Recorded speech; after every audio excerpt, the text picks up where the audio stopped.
Good afternoon. I'm Alan Joins, Mayor of Winston-Salem, and it's my honor to call to order this special meeting of the Winston-Salem City Council. Would ask the city clerk to call the roll, please. Councilmember Larson. Councilmember Clark. Councilmember Mundy. Present. Councilmember Scipio. Present. Mayor Pro Tem Adams. Here. Councilmember Taylor. Present. Councilmember McIntosh. Here. Councilmember Burke. Here. Thank you very much. Councilmember Larson did let us know that he would not be able to participate today, and Councilmember Clark is on the way, and he'll be joining us. I'm here. There he is. Councilmember Clark is here. Good job. Hope you didn't get a speeding ticket. So pursuant to the policy and procedures adopted by this city council relative to virtual meetings, I've determined that it's not feasible for the city council and I to meet together physically today. All council members are participating virtually. If a vote is necessary, all members will vote by roll call vote.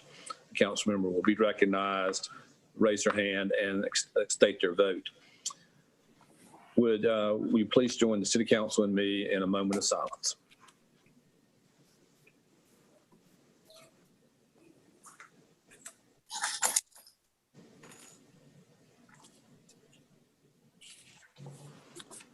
Thank you very much. The agenda for this afternoon's meeting for the City Council is comprised of the following one item. It's a presentation of potential uses of the American Rescue Act funds. We are televising this meeting live tonight or this afternoon on TV 13. Copies of the agenda and videos of the meeting are always available online at the city's website, www.cityofws.org, and simply click on the meeting's online link.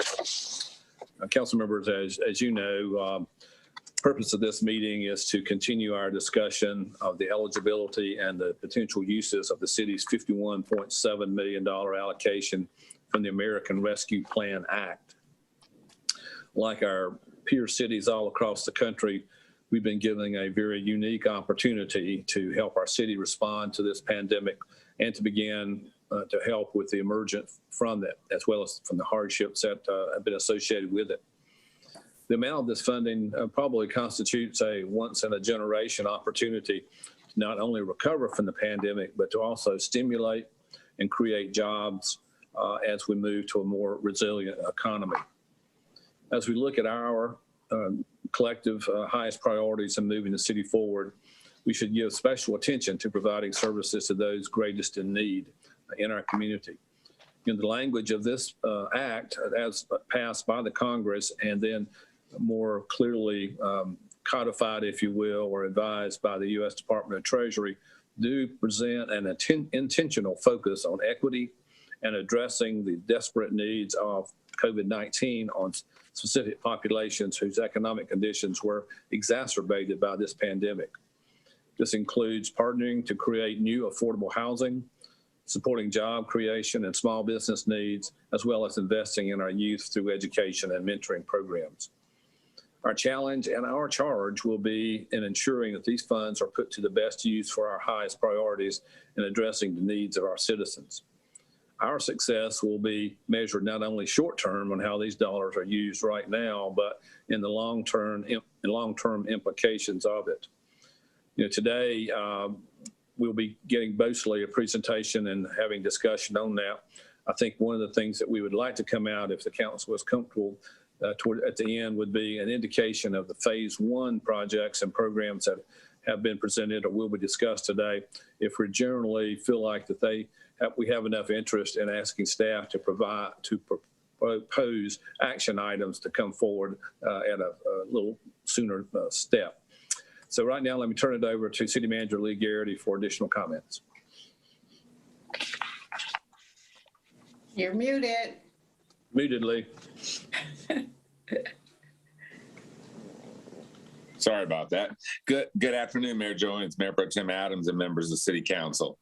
It is my pleasure this afternoon to be presenting you this framework for how we could potentially use the $52 million from the American Rescue Plan Act.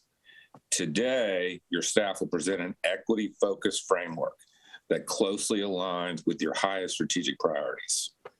We will present a phased approach that can potentially immediately provide both relief and recovery for the local economy while reserving most of the funds for evidence-based, long-lasting programs with positive outcomes. This framework is not set in stone, and at this point, no final decisions have been made. You will also see in our presentation that we are recommending a major public engagement process starting in September. I'm excited to work with all of you in the coming months and years to implement these strategies that really have the possibility of changing lives and lifting people forward. With that, I'm going to turn it over to our Director of the Office of Performance and Accountability, Mr. Scott Tesh. Scott?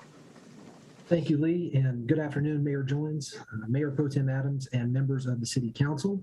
I am going to go ahead and share our screen, which is the presentation that is available in the system. Get a thumbs up, Mayor Joins, if you can see that on your screen. All right, thank you very much. So it is a pleasure, as Mr. Garrity said, to be here today for this really once-in-a-lifetime opportunity for the amount of funding that has been dispersed by the federal government to cities all over the nation. And we're going to spend the time today talking about the framework that staff has put together and the guidance itself, that it's still interim in nature. What I'd like to say in terms of ground rules is please at any time, this is a relatively long presentation, nearly 35 slides. If you have a question, comment, or concern, don't hesitate to cut me off. I'll look to Meredith if somebody raises their hand on the screen to acknowledge that. But please ask questions as we go along. I don't want you to wait till the end and then have potentially forgotten something. But we'll jump right in. As an agenda, we're going to talk about what's happened so far. So the law itself, you'll hear us say ARPA, or you may see CLFRF somewhere, which is the Coronavirus Local Fiscal Recovery Fund. We're going to use those terms interchangeably today. We'll talk about how ARPA is a little bit bigger, but generally that $51 million we're talking about today, you'll see it talked about different ways. The city has received that first tranche of more than $25 million. It's sitting in the bank. We are still interpreting guidance and will be for some time. Got a few slides on the interim nature of the guidance and when we might expect final guidance from Treasury. We'll obviously discuss the framework that staff has put together and the reporting requirements. We actually have some reports that were due here at the end of August already, and we'll have quarterly reporting requirements and annual reporting requirements going forward. And then where we're going in the future, obviously looking at that additional guidance, and what we're starting today is to look at programs for development and an implementation schedule over the course of the next several months and or years. So as I said, ARPA and CLFRF going to be used interchangeably today. The entire ARPA bill was and law was nearly $2 trillion, of which our portion is roughly $51.7 million in that local fiscal recovery fund. We'll note, as you have seen, there are going to be multiple additional grant opportunities within ARPA. This is Scott, excuse me. Do you want to be advancing the slides as we go? Are they not advancing? No, sir. We should be on the third page, I believe. Are they advancing now? Yep. Okay. You're good. I think they got messed up on my screen here. So sorry about that. Thank you, Mayor. No, I just want to make sure Absolutely. So like I said, there will be additional grant opportunities, not only in ARPA, but also through other opportunities potentially coming from the federal government. The U.S. Treasury guidance is an interim final rule. You'll hear people talk about this significantly. We do not have the final guidance. But when we talk about the guidance, we're talking about both the rule that comes from Treasury, and then also they have a series of frequently asked questions. And we are often looking at that 20 or 30 page document that is a living document for eligibility as well. So when you hear the term guidance, we're using it from multiple sources from the federal government. So interim final rule. The interim final rule was issued. They allowed comments for up to 2 months. We submitted comments both individually as a city and through several of our member organizations, through GFOA, through the National League of Cities. It is our belief and understanding that the final rule will come from Treasury at some point in September or October, and that we will have at that point what are the final large guidance documents from the federal government. I talked about that frequently asked question guidance document. With the CARES Act, it was updated for nearly 6 months after the CARES Act was passed.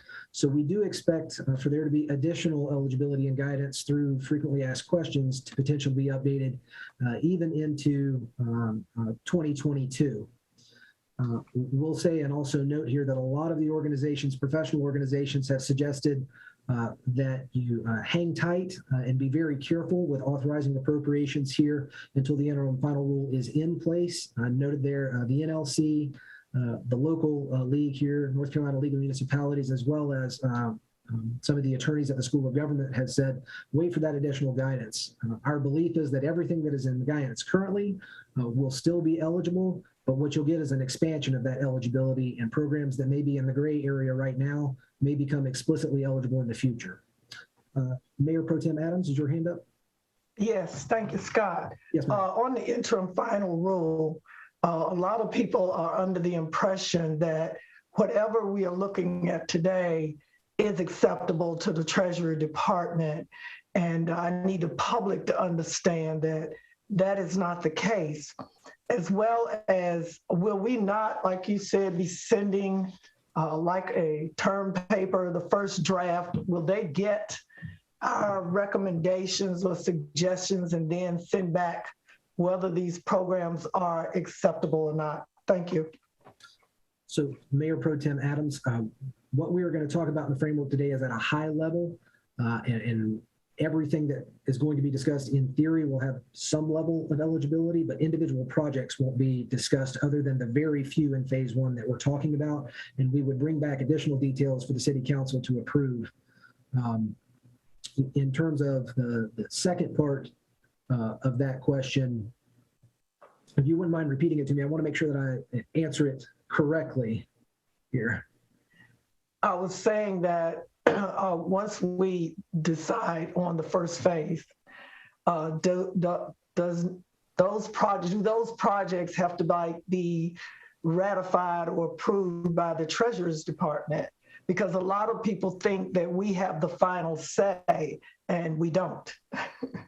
So this is a very interesting note, Mayor Pro Tem Adams. At this point, the FAQs from Treasury say that they do not want to approve every single project, that they have provided or will provide the final guidance via the framework in these FAQs, and that there will be tests, and if you meet the test and have the appropriate justification, then it's eligible.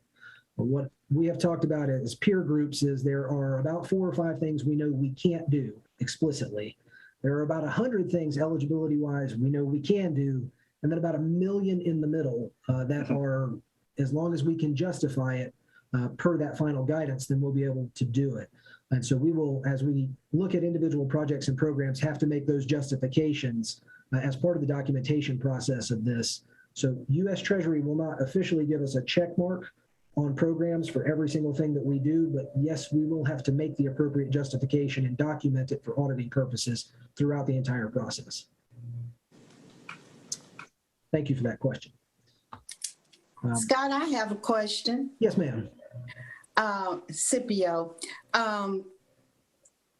if we approve a project and we think it met all of the go ahead and do, and for some reason in the final audit at some point, the government says this did not meet all of the criteria in the way we interpreted the guidelines, do we have to pay money back? The answer to that would be ultimately yes. If we did something that was considered to be outside of the scope of the requirements, then like with any federal grant, we would be subject to having to pay that back. It is the intent, and you see in the language, for there to be a lot of discretion at the local level to determine what are the greatest needs in communities. And I think as long as we are diligent in working with the city attorney's office and working through our peer organizations, that all of the programs that we will set up and or sustain with this money would be eligible. But yes, if we did something ineligible, we would be on the hook to pay it back. So generally, these are the 4 categories under which something would be eligible to respond to the public health emergency or its negative impacts, which is obviously a very broad category in terms of negative impacts of COVID. To respond to workers performing essential functions, and so you'll see things related to premium pay here. To replace lost public sector revenue, I have a couple of slides on how that calculation works, how it currently works for the city, and then that it hopefully will change in terms of the guidance that's coming forward.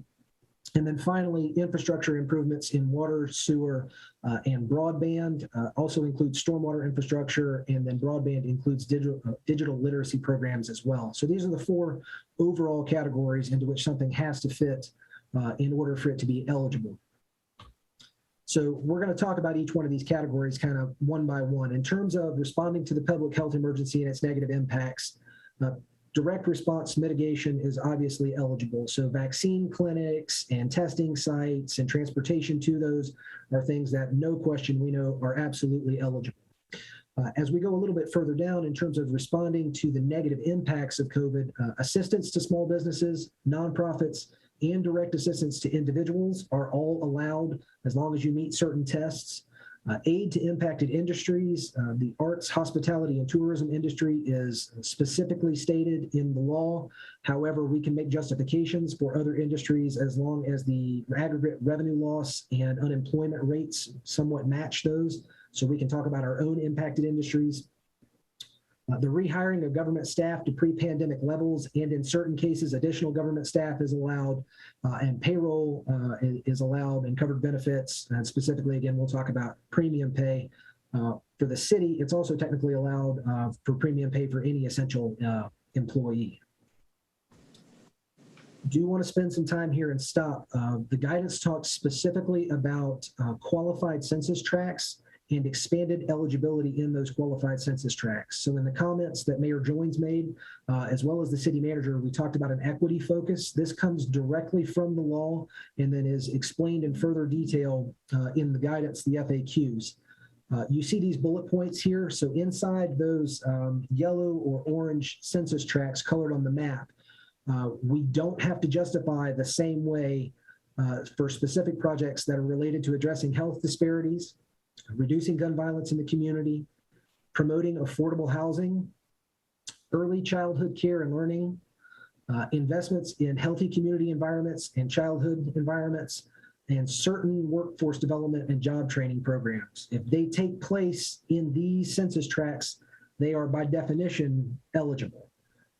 We'll talk about that. Outside of those census tracts, there's another test where you have to prove that someone or some entity was harmed by COVID-19. So I want to stop there. I see a couple of faces. Anybody have any questions there? We may have to write them down, but I'd be more than happy to take those. I saw Councilmember Scipio first. Yeah. When I saw this map, I was absolutely startled. Can you tell us and the public what this qualified census tracts means to this community? They are qualified because of what? So I will have to go and find the exact qualifications for you. It's based on income in those census tracts, and it's defined by HUD annually. So I can get you the exact percentages of median income that are used to designate those tracts, but it is a HUD designation that already exists. It was not specifically made for ARPA. But does this show, I'm under the assumption these are our lowest income tracts in the city. And when I look at this map, it looks like it's almost 50% or more of our city, or could be more than that, or 40%. It's just such a large area. And I was not aware that we had, and I'm going to say this, so much poverty in our city when you look at it on this map. But I did hear you say this, that this money can be used outside of those tracts. It's not limited to just those tracts. It is not limited to those tracts. It has expanded eligibility inside those tracts and actually ease of reporting and documentation inside those tracts. I believe, Councilmember Scipio, I will get you the exact information on how that qualified census tract calculation is done. And I believe I saw the Mayor Pro Tem next with a question. Yes, Scott, could you or staff get each of the council member these census tracts numbers for the awards, please? I know some of them would be shared, but could you get that to the individual council members in each ward that these tracts exist? Thank you. Yes, ma'am. I believe that I saw Councilmember Mundy next. Yeah, thanks, Scott. In addition to the information that Mayor Pro Tem just asked for, can we see this map with the overlay, but with the streets underneath it, so we can get more detail about our own specific wards? Does that such an animal exist? We can make it exist, yes. Okay, thank you, Scott. And I saw Councilmember Clark as well. Yeah, Kevin just stole my thunder. I like this map in a big enough format that I can read the streets, and I'd like for the whole city. And if you want to draw in the wards on top of that, that would be nice. But I'm like Mississippi. This is a very large area, but unless I have it on a big map, I can't tell really where it is. We have it in an expandable PDF, and we will share it, and you can zoom all the way down to the street level. I just thrown it on here for the purpose of showing the overall designations, but we will absolutely get you a copy that allows you to get down to the details. Okay. Thank you, sir. Yes, sir. Is there anyone else that? Scott, I got a question. Yes, sir. So I think the extent, the size of the eligible census tracts, I think takes everybody aback. But this is not saying that Winston-Salem is necessarily that much poorer than other cities in the country. I mean, I would imagine that kind of that level of poverty is what is going to be shown across the country. I mean, I bet Greensboro would look similar. I bet other towns would look similar. Or if we're at a significantly higher level than other communities, I think we would like to know that, or if we're kind of in range. We can include some data on overall poverty levels by county. I know that's come as part of the Poverty Thought Force and some of the things the Partnership for Prosperity has put out. We will find that information and provide it as context for this. Thank you. And then I believe Councilmember Burke as well. Did you have your hand up? No, I did not. Thank you. Okay, move on, Scott. All right. So talking about QCTs, just generally these the infrastructure, again, what we would talk about here, water, sewer, and stormwater are basically completely eligible. Broadband, again, broadband is eligible, as well as promoting digital literacy. The only note there, we have significant limitations from the state on what the city is allowed to do with respect to broadband for individuals. And so our abilities to provide broadband to those most in need in the community is not hampered by ARPA, but rather by state authority.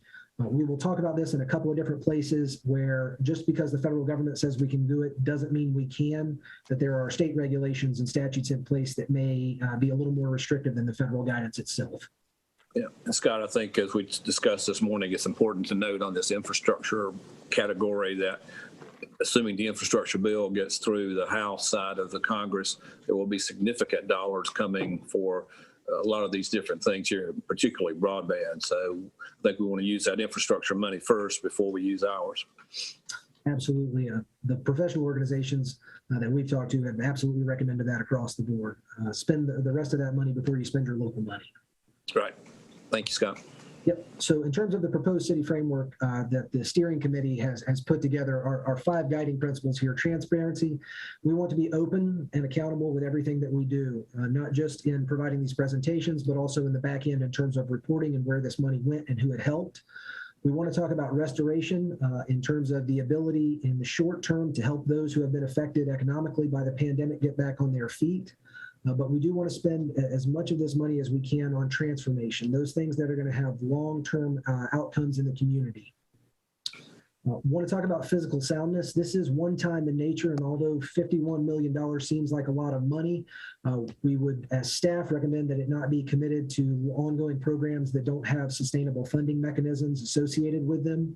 And then equity, obviously, coming directly from the law and through our efforts here in the city, we want to ensure that this money is equitably spent to those most in need. In terms of that equity lens, we have been giving specific attention to looking at programs and ensuring that we understand the objective and the equitable outcome with it, looking at what is intended from the program, but then also what's unintended from the program, making sure that we don't create any externalities that we can't mitigate. And so we have committed to, at multiple phases of the program, using a sheet designed by our Diversity, Equity, and Inclusion Director, Taisha Hinton, with assistance from and looking at GARE and other organizations to ensure that we're applying that equity lens as often as we can throughout this process. You will see that this framework is going to be very much tied to the strategic priorities that the Mayor and City Council looked at here at its strategic planning workshop earlier this year. Just a note, here are the Tier 1, Tier 2, and Tier 3 priorities. We will do as much as we can to align these, knowing that these are the areas specifically where investments need to be made and where the council has said these are our highest priorities. So, Scott, I have a question on that slide. absolutely. Concentric circles are always informative in their use. I don't know if this is just a pretty graphic, or is it to show us where there is overlap? Is it just those areas that are overlap that we need to be looking at, where things sort of go together? So there are small little areas down in where they overlap. Is that true to this graph, or is it just a graphic saying that we have these three different things and there are things that overlap, but it's not the degree to which it's overlapping as it is showing on this graph? These are not drawn to scale. The purpose of that as a graphic was to say there's a lot of ARPA eligibility that is outside of what is in the city's current strategic priorities. And there is a lot of it that could be spent in less than the most equitable way. What staff is going to look at and recommend as it puts pen to paper is where ARPA eligibility matches your strategic priorities, and also focusing in those QCTs in the populations that have been most disparately impacted by COVID-19. Thank you. So that will be a smaller subset of things, but we will focus on those areas unless given specific guidance to do otherwise. Okay. The phased approach that we're going to show here, really, again, phase one are things that we could do here in the fall and winter, much more restorative in nature in terms of putting some money back into the local economy to help those in greatest need. And so you will see in terms of micro grants to businesses and nonprofits, looking at essential premium pay for city employees, and then also a swap out of funding for community violence intervention programming that's already a part of the budget, but would be ARPA eligible. Future phases would include things that are more long-term outcome in nature, looking at poverty alleviation strategies, creating affordable housing, and then also having significant public engagement and planning opportunities associated with any of those projects or programs that we would stand up. So in terms of those immediate relief priorities, I'm going to go through these. The city staff had looked at several small business grant programs that had been set up throughout the nation with CARES Act money, and looked at our opportunities to do this. This is an area where the federal government guidance is a lot grander than what the state will really allow us to do. But what we have scoped out in theory here and would like some guidance on are essentially micro grants to small businesses, which would be first allocated or used in QCTs, but these would be brick and mortar businesses inside the city limits. They would have had to have been in business prior to when the pandemic started. Chains would not be eligible. These would be local, real local businesses. Using the 25 full-time equivalent employees as the measurement of size. Per the law, they would have to demonstrate a negative economic impact because of COVID-19.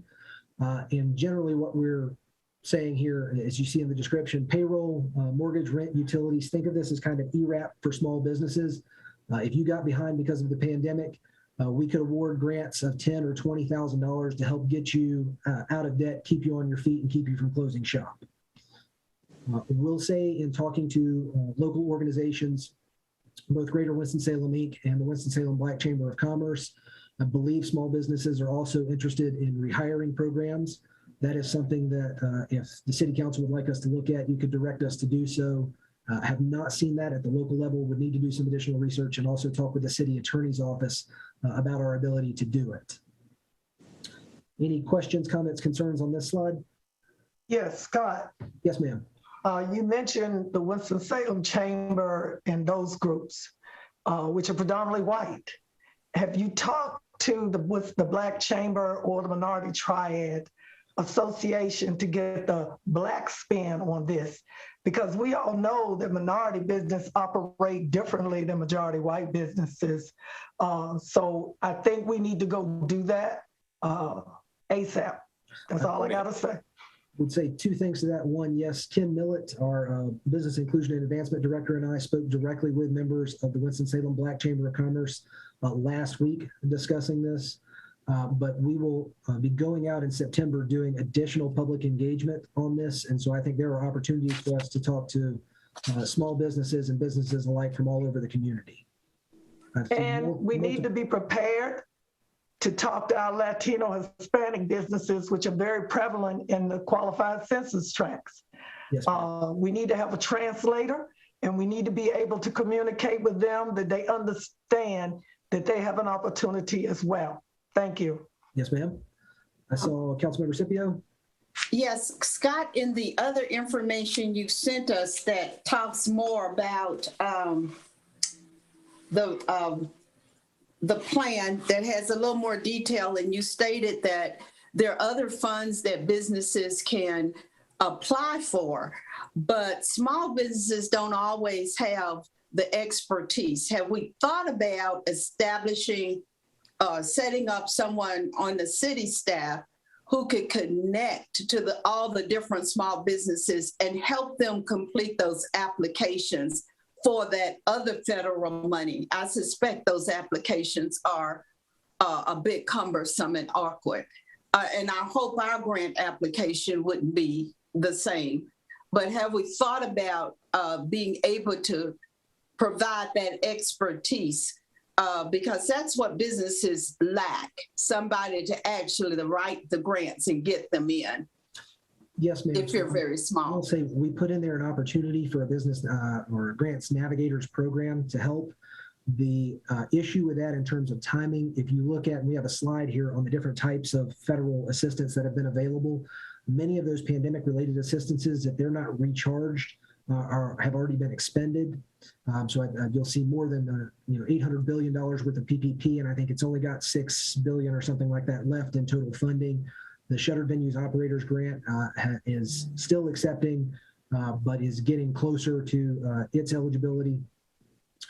We'll talk about each one of those, but we could do that. In terms of the restrictions on small businesses, if we set up our own, I would say that everyone who receives this money is still going to be a federal subrecipient. So there is an amount of paperwork that's going to be tied to this that hopefully will be a little easier than the federal government, but they're still going to have to give us the correct documentation in case we're audited. So, Councilmember Mundy.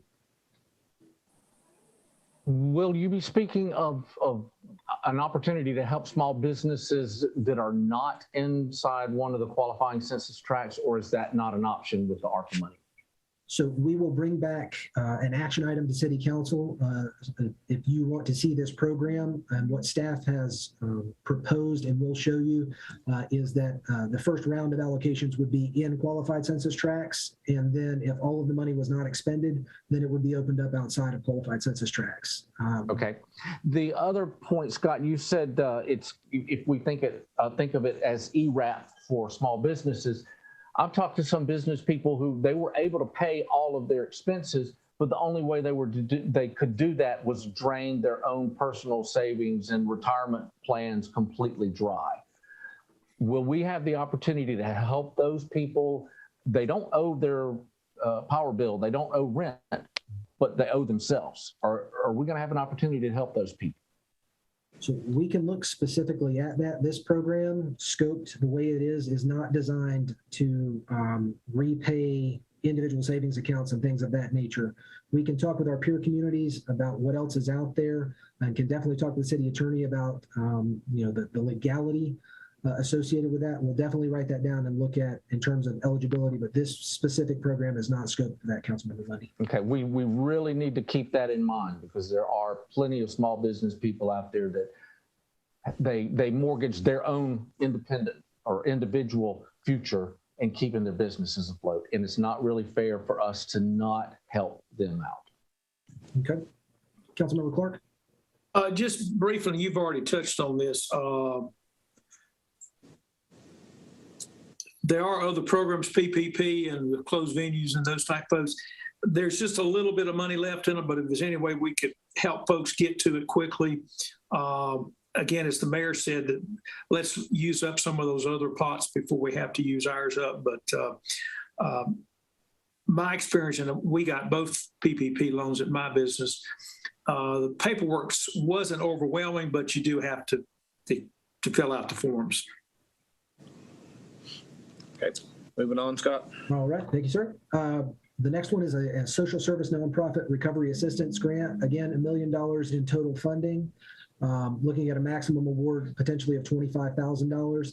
This is generally the same idea here. These are to help small nonprofits who have been struggling, organizational budgets under $1 million that were in business and operating before the pandemic would have to show a decrease in overall revenue attributable to the pandemic. And we would require them to provide documentation showing that they have clients that are in qualified census tracts.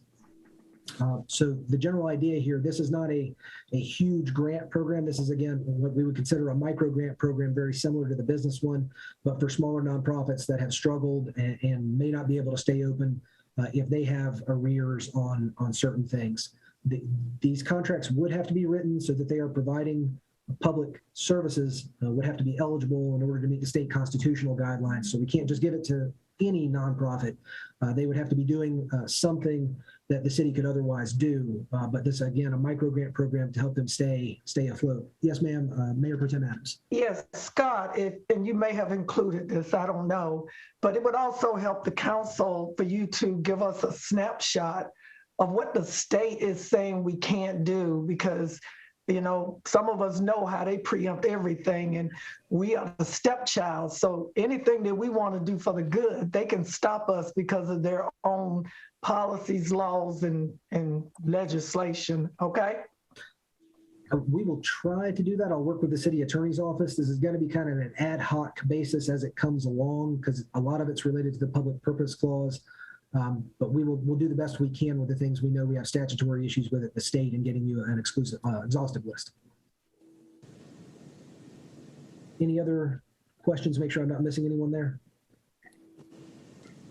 All right, so the other nonprofit recovery grant opportunity here in travel, tourism, hospitality, and the arts. This one is essentially scoped the same way as the one before it. Would be eligible as a small micro grant to keep people afloat. Total funding at $1 million. Any questions, comments, concerns here? Must be located inside city limits. Would have to be a registered 501c3, just like for our regular community agencies process that we go through. But again, these three programs are really immediate in nature to keep people afloat. These are not the transformative, creating new programs and multi-million-dollar poverty alleviation and affordable housing strategies that we will be talking about in the coming months. Councilmember Scipio. Scott, just curious, is that must have had at least a 15% decrease in overall revenue attributable to the pandemic. Is that a mark set by other cities, or is that something we just randomly came up with? So we are using it. The guidance requires that there be an overall reduction in revenue attributable to the pandemic, and that it cannot be reflective, as that sub-bullet point shows, of organizational lost revenue. So in order to do this from a staff perspective, we would actually have to see multiple years worth of income statements to ensure that they weren't already on a downward trajectory before being able to use this funding for that purpose. And so we established a threshold of 15%, thinking that anyone who lost less than 15% may not be in such a bad case as to need a micro grant of this purpose, and anything greater than 15% would be easier to see in those statements as we're doing our review of the program. Okay, thank you. Yes, ma'am. Continuing down, again, as the mayor said, some things that we would be looking at for action items to come back more immediately if council would like to see them. City employee premium pay. We did a 5% premium pay during the pandemic. The ARPA guidelines allow us to do retroactive premium pay. Many organizations have suggested that you use retroactive premium pay, particularly because ARPA only allows it to be given above a certain or below a certain income threshold, and it's equitable in nature because it helps those who are in the greatest need. For us, what that means, you had to have worked in the office and in the field, had to have worked more than 50% of your time in person. You could not, your annual salary can't be more than roughly $76,000 a year. It's currently modeled as $500 as a one-time payment per eligible employee, and 1,600 total employees would be eligible for this, roughly 60 to 70% of the workforce, and estimated at just under $1.5 million. So if this is something that the City Council would like to see, this is something we could bring an action item back through councils and to council, through committees to council next month. I got one thumbs up. Are there any questions? A couple of thumbs up. All right. Well, we'll move. We'll kind of deal with that at the end of the thing, Scott. Okay. Community intervention, violence intervention programs. So there were $1.35 million worth of programs approved in the FY22 budget that were funded with general fund balance. These programs should be eligible and will be eligible. We could swap out that $1.35 million for ARPA funding, essentially reducing that back to fund balance and not drawing down on general fund reserves. But these would be programs that have already been budgeted for. We're just changing the revenue source on them. Again, if you wanted to do that, we could bring a budget amendment back next month to do that. All right, a couple more thumbs up. So those are the short-term. Councilmember Scipio, yes, ma'am. One of the things I didn't see, and I think we have a great opportunity, is to see how some of our services may have stressed out our residents and using these funds to help those who were impacted. And I'm specifically talking to our sanitation liens. And the community development had given me a report on that. During the pandemic, we had 1,393 sanitation liens. They totaled almost $500,000. 82,000 were paid, but the balance was billed or a tax lien set on them. And these are, of course, liens for weeds, grass, and things like that.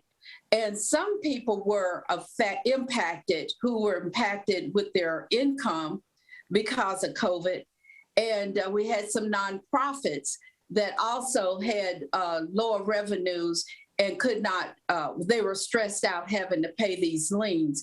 And I wondered if we thought about taking some of this money and actually helping the residents directly who were impacted for sanitation liens.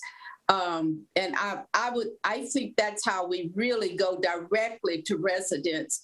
We did help them with utility bills and things like that, but the sanitation liens do impact their property.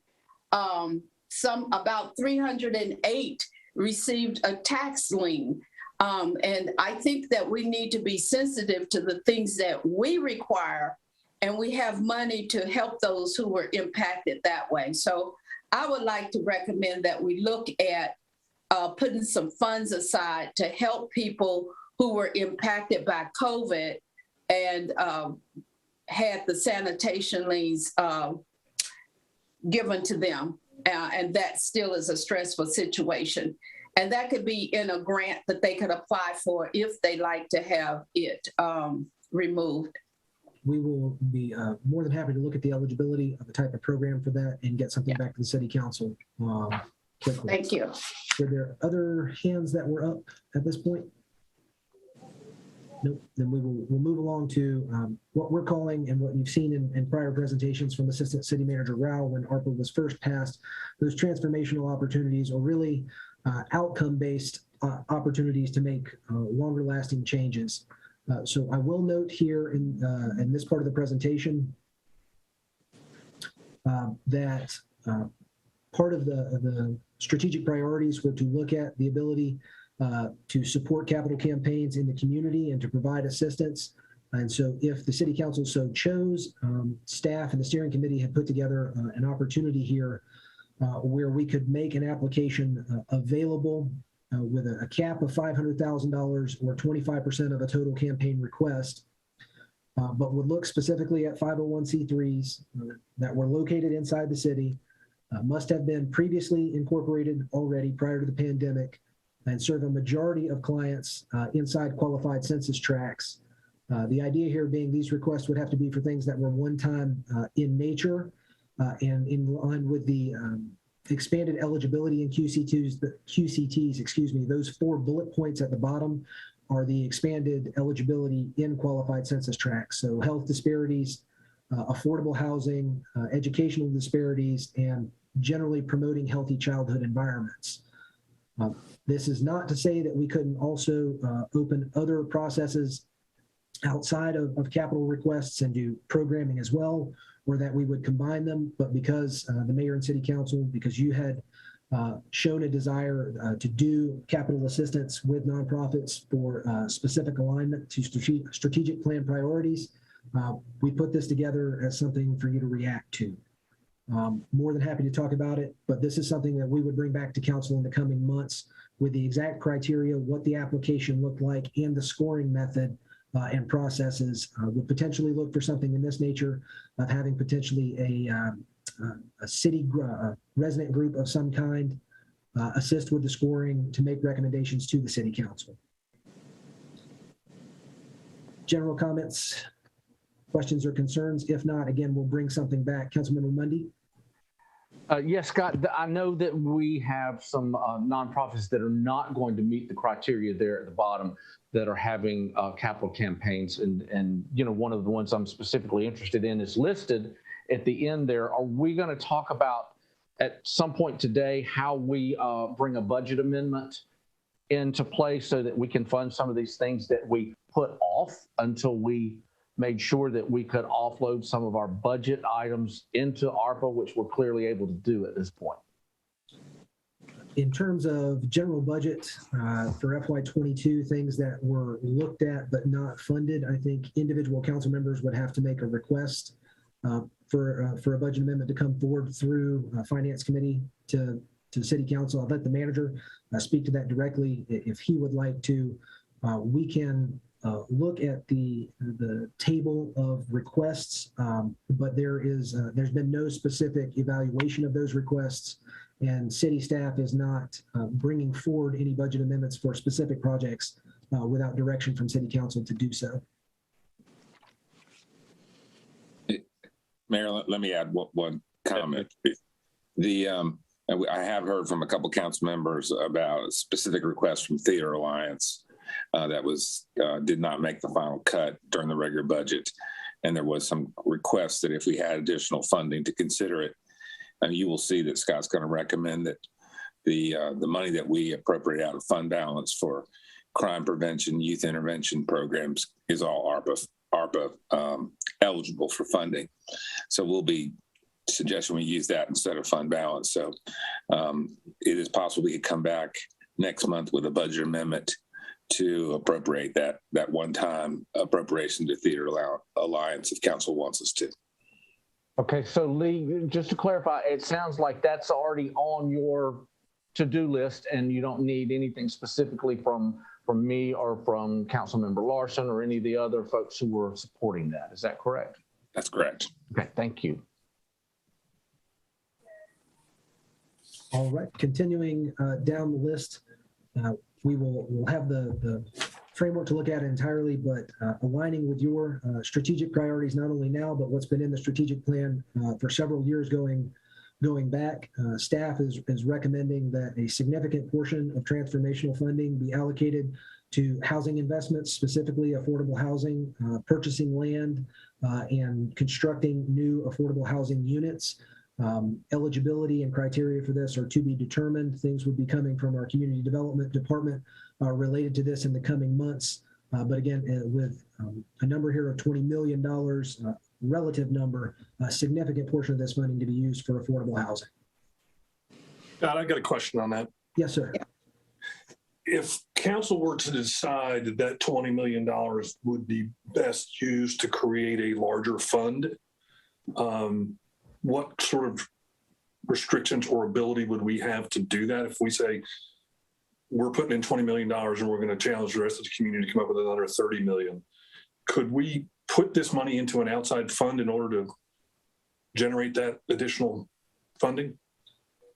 So that is something that we will I'll be more than happy to research and get back to you in terms of setting up a trust of some kind. Right. We've heard from the attorneys at the School of Government, and generally is there would be an expectation that this money be used during the time frame, so right. Encumbered and then spent.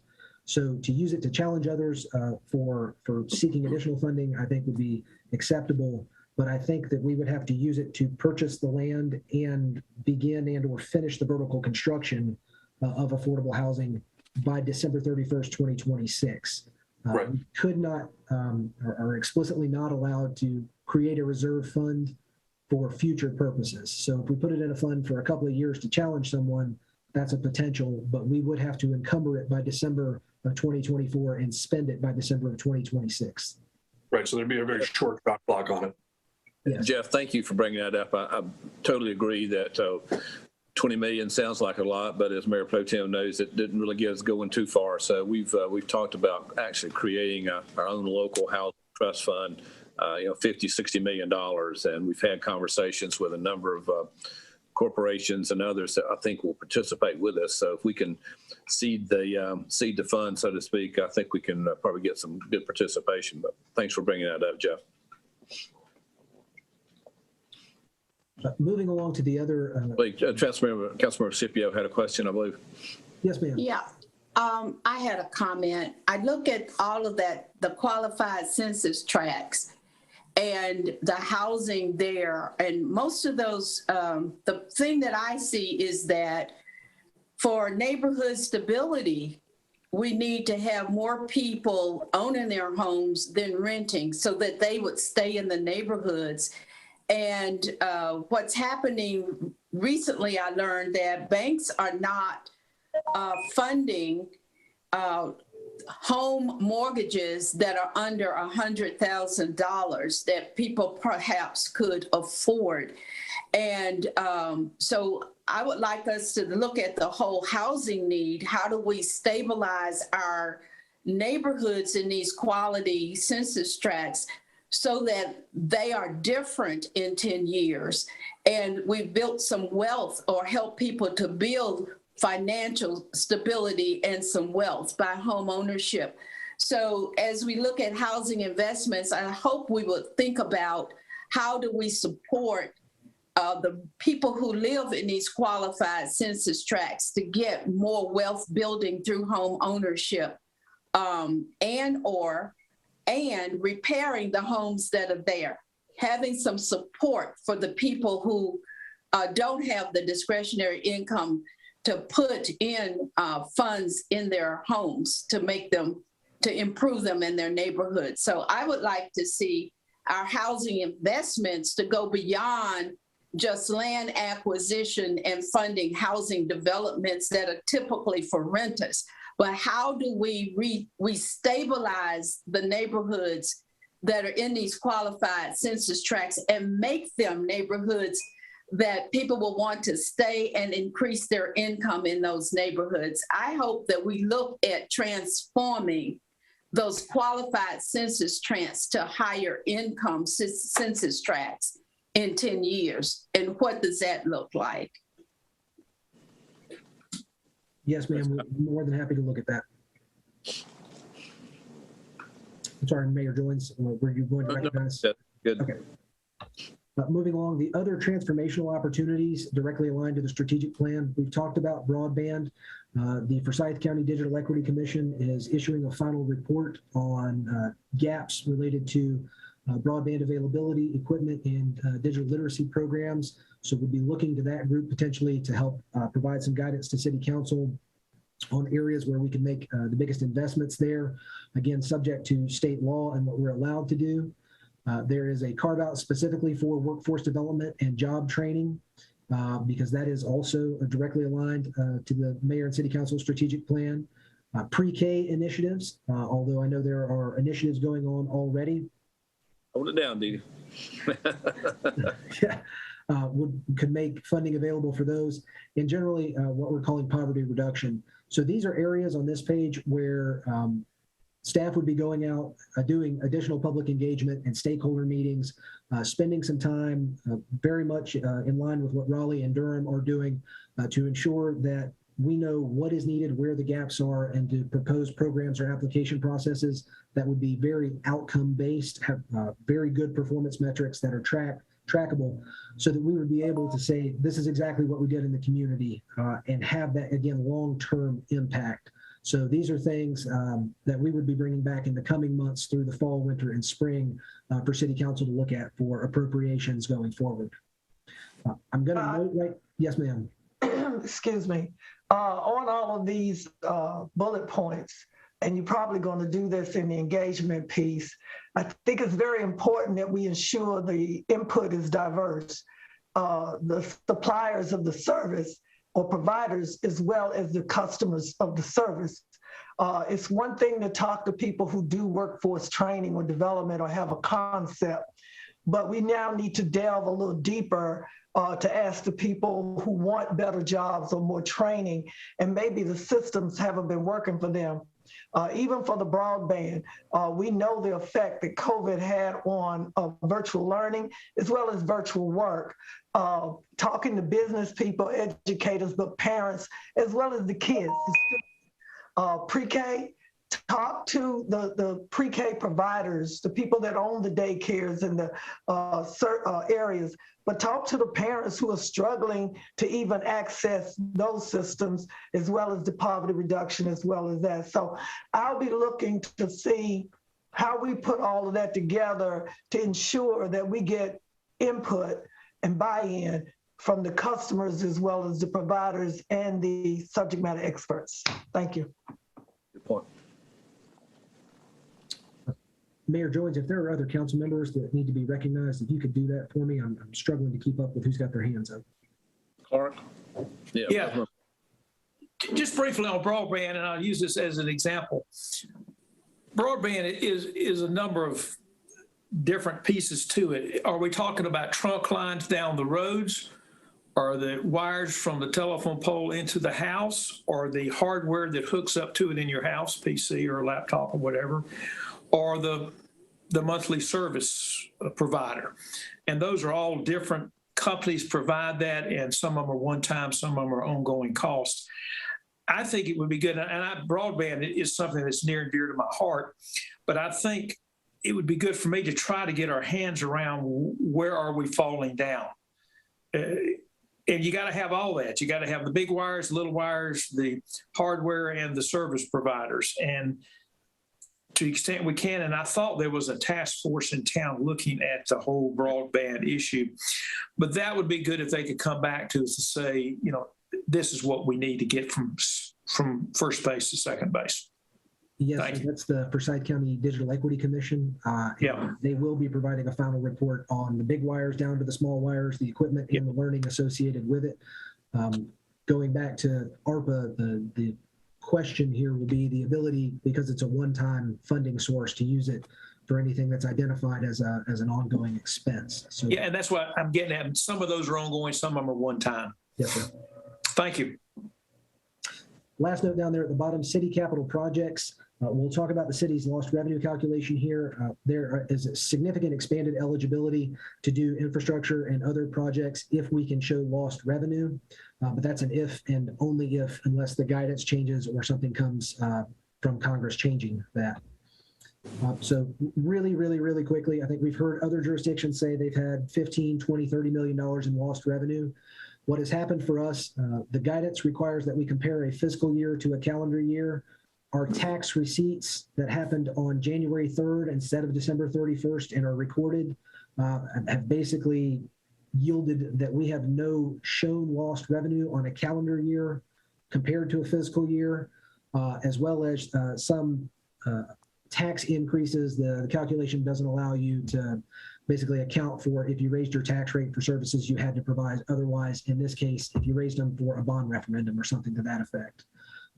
Again, if that changes, which there may be a change in the calculation coming in the final rule from Treasury, or we are allowed to redo this calculation as of December 31st every year for the next 3 or 4 years.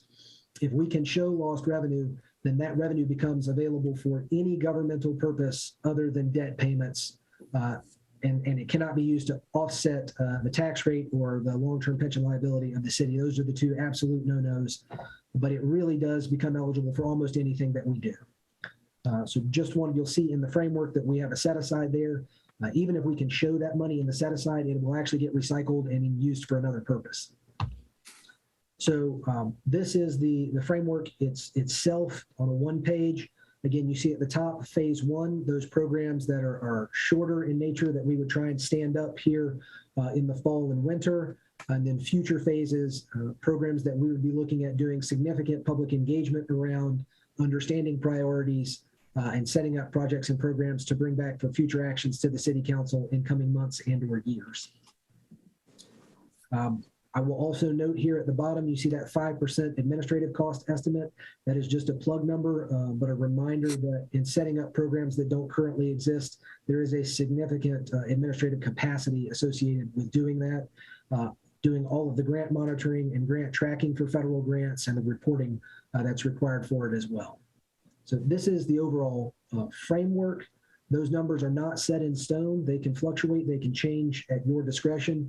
This is really just in terms of scope and magnitude that we would, staff has looked at using a significant amount of funding for, again, affordable housing and other housing investments, social assistance, economic assistance to small businesses and job training, as well as the digital divide. So just in theory here, how we might spend that money in future phases. Scott, I got a quick question on this slide. The administrative costs, can that be used to pay our staff, or is that just for consultants and outside groups? That can be used to pay our staff. The general guidance is up to 10% of the funding can be used for administrative costs. That includes the direct administrative cost of a program you would set up, as well as the city's administrative cost in accounting for it and monitoring it. So if we were to administer all of it, 100% of the programs, which we probably won't, but does that mean that we could basically leave $2.5 million in general fund for other purposes? So that is just a plug number right now. We're still working on the types of employees for grant tracking and reporting purposes that we would need. In terms of it, I think the question that you're asking is, does that money get used for an administrative purpose for someone who was otherwise budgeted in the general fund? To the extent that that happened, yes, but I think what you would most likely see are additional positions and contracts with vendors to administer these programs, not a significant amount of current staff being allocated to it where you'd have millions of dollars of current staff. But we can definitely look into the availability and eligibility on the uniform guidance in CFR Part 200 for that. Got it, but we're probably not looking at hiring full-time staff, city staff for this program, since this program's going to end, right? If we did, they would be, would recommend that they be temporary in nature. Right now, the city has an ARPA coordinator that we are using. And so she is really helping not only put together some of this information, but do a lot of the research. She has put together the quarterly reports that are already due to Treasury and really working with our peer communities as well as the professional organizations to understand the guidance. So we have one position already dedicated to this. Raleigh has issued or has approved 2. Durham has approved 3.5. I think they have an intern or someone who's working half-time between a grant as well. So we're seeing a lot of the other organizations starting to ramp up with their hiring specific just to this $50, $60, $70 million that they're getting as well. Got it. Thank you. Yes, sir. Council members, on this particular page, if we could just generally focus on phase one in terms of your comfort level, not approving this obviously, but to say we have enough interest in the items in phase one to ask staff to develop more detailed plans and presentations to the various committees coming forward to the city council. I think that's the general consensus we're looking for in terms of that. And then future phases obviously would be developed based on a lot of public input and so on.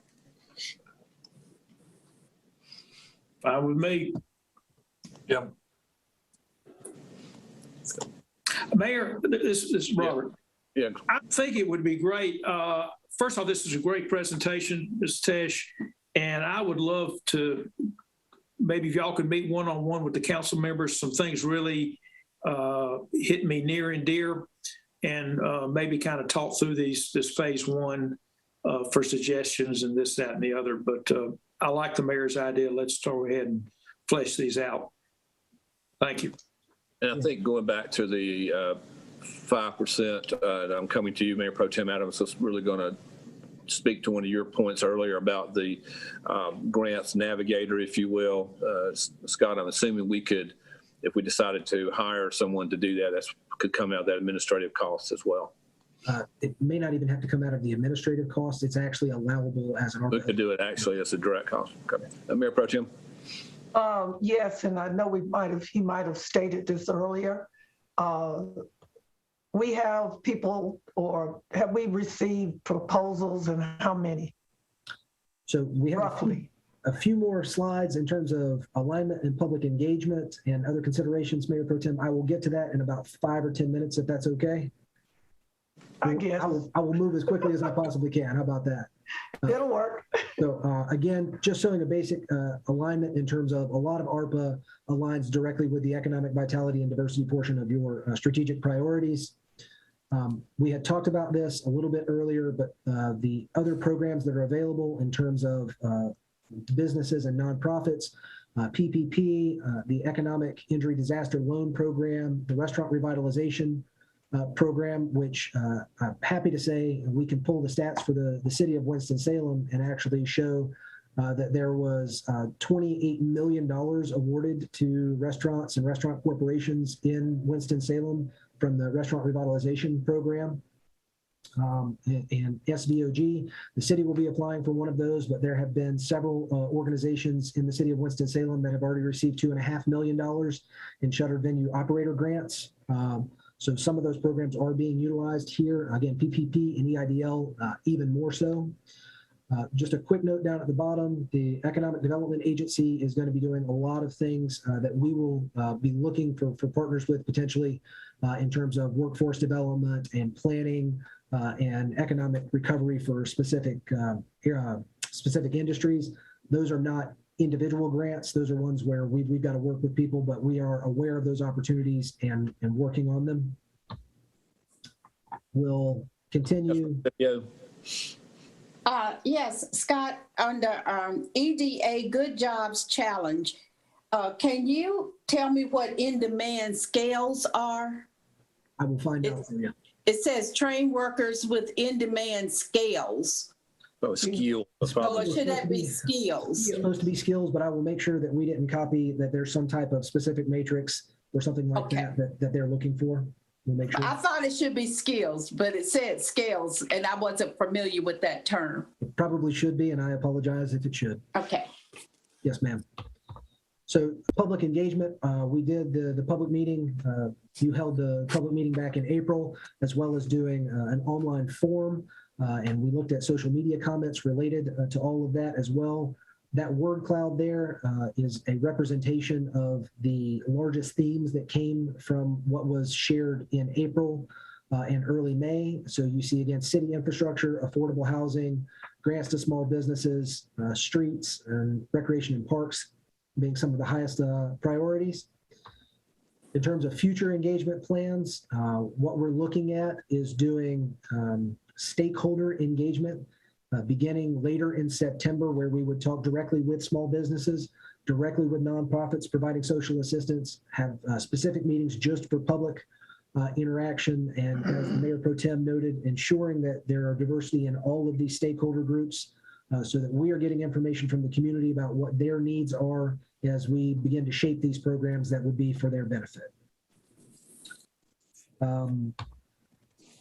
Quick note in terms of reporting outwardly, we are creating and have drafted, and again, this is just a screenshot, but we'll be more than happy to get the link for updated data. But for all of the programs we set up, we'll be ensuring that we have reporting on where that money is being spent and for the purposes it is being spent. This is a screenshot with a little older data of the RUMA program, which shows by ward. You can filter it by ward, how much is being spent, and the table at the bottom, if you were to blow it up, shows you how much is being spent on each of the categories. And in this case, mortgages significantly higher than all of the others. We would have these again for ERAP and RUMA, but all of the other programs that we set up with ARPA funds as well. So in terms of next steps, we talked about public feedback. We'll be looking at action items to bring back to council in the coming months per the direction for phase 1 programs. In the fall and spring, doing that additional research, reaching out to the community, starting to shape programs and potentially draft RFPs where we will put out applications for the types of programs and outcomes that we want to see in the community for those transformational opportunities. I will skip that and I will say, because it was requested, Mayor Pro Tem Adams, you asked about the list. So it is in both in the framework and the presentation. If you have a specific question about one of these, we will get you the details we have. But what staff has told everyone is the mayor and city council have not authorized any appropriations. None of these are official applications for funding. These are simply a documenting of the requests that we have received. Some of them don't have amounts tied to them. Some of them do. But if I were to scroll to the bottom really quickly, you would see this number of 40 million plus already, with at least 10 or 20% of these not having a number on them. So there have been a lot of requests.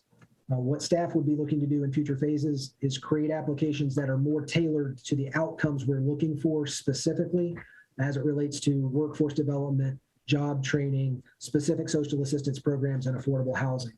But more than happy to answer, if we can, questions about this list if you have them. Yes, ma'am. Could we get this later or whatever in a matrix that checks the boxes of what the final rule asks for, such as to some degree, but specifically when it comes to these qualified census tracts? Because if they're in the tract, you know, we're going to kind of already know, some of us, if they have always been working in these communities, or is it just whatever? And I don't know how, I know you can figure this out. Like, there are, all of these fall under some category, whether it's tourism, art, small business, restaurant, I don't know, something like that. Wellness, poverty. But for me, I would like to see that. And if you can't, then I guess I'll create my own. But I think it would be beneficial to the council. But I know you're smart, you can do this.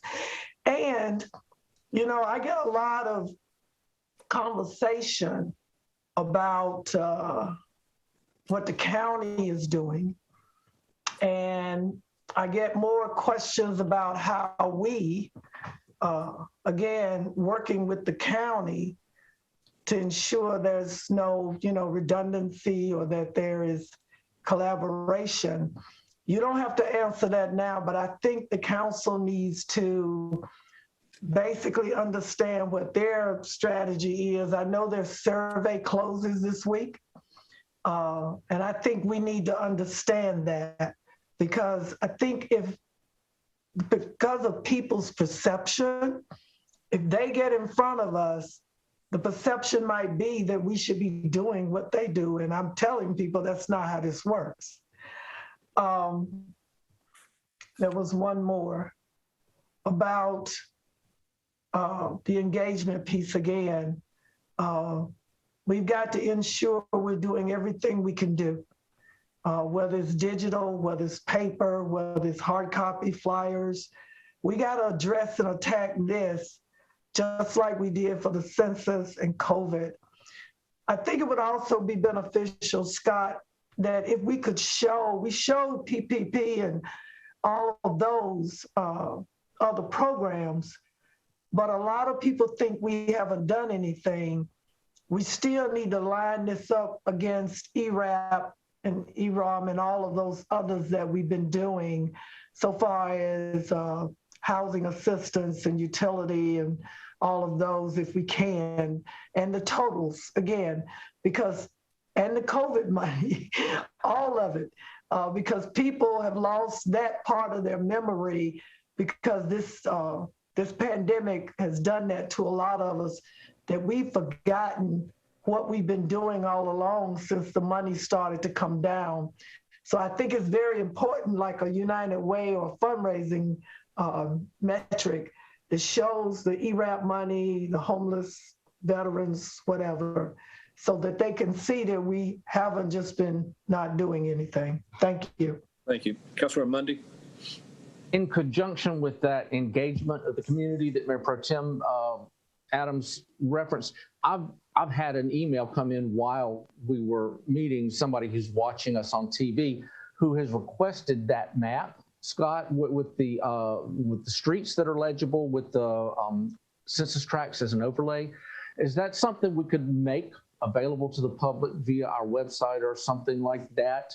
So folks who are trying to craft maybe some address to the council have that additional information? Absolutely, Councilmember Mundy, we can make that available on the city's website. We have a web page already stood up for COVID-related issues and ARPA. We will put it there and ensure that it's available for anyone who needs it. That's great. Thank you, Scott. Councilmember Burke. Yes, good evening, Mayor and members of the council. Scott, thank you so much. This has been a great presentation. It's been very informative. I have a question, and I think that, or a request, I think it's pretty much in line with what Mayor Pro Tem was asking for, but I just want to elaborate. Can we receive a graph of the requests that are listed? We have 3 pages of requests that are listed. And can we kind of categorize those requests based on potential for long-term sustainability and potential of the number of individuals in the qualified census tracts that could be impacted in a way that lines up with our strategic focus, and as well as the streets that these impacts would affect? Yes, ma'am. So what I will say to that is those are requests that have been made, and they vary in terms of the intensity of the request and the amount of documentation that came with them. Some of these requests come as 4, 5, 6, 7-page proposals, well documented with data and statistics associated with them. Some of them are as simple as an email.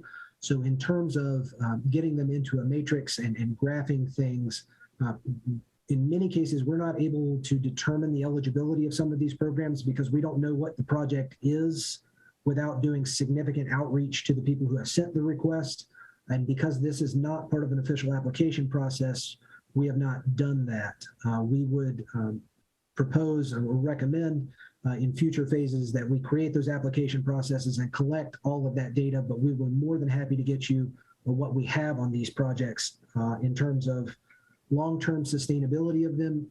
Again, some of them don't denote whether they are capital requests or programmatic operating requests and do not discuss the long-term funding mechanisms of them. So the ability to evaluate the sustainability of some of these projects is very minimal. We will do what we can for you based on what we've received, and we do have them categorized by type, as you and the Mayor Pro Tem have alluded to. But just want to let you know there are some holes and gaps because they were requests that just came in rather than an application process where we would prescribe to them exactly the information we needed to be able to score something. So we will get you what we can, but there are some places where there'll be some gaps, unfortunately. Okay, and we will also be provided the information based on categories, for example, like economic development, affordable housing. It will be broken down that way as well. Okay, thank you so much. Mm-hmm. Thank you, Scott. Yes. Well, Scott, that was an amazing presentation and great dialogue with our council going forward. So without objection, we will bring this discussion to a close, and knowing this is just the tip of the iceberg, so to speak, getting started. I do want to remind everyone that our next meeting of the City Council will be actually on a Tuesday, September 7th, because of Labor Day. So without objection, I entertain a motion to adjourn. So moved. Second. Thank you. All those in favor of adjourning, please say aye. Aye. Aye. Is there anyone opposed to adjourning? Very good. Thank you. We are adjourned. Thank you.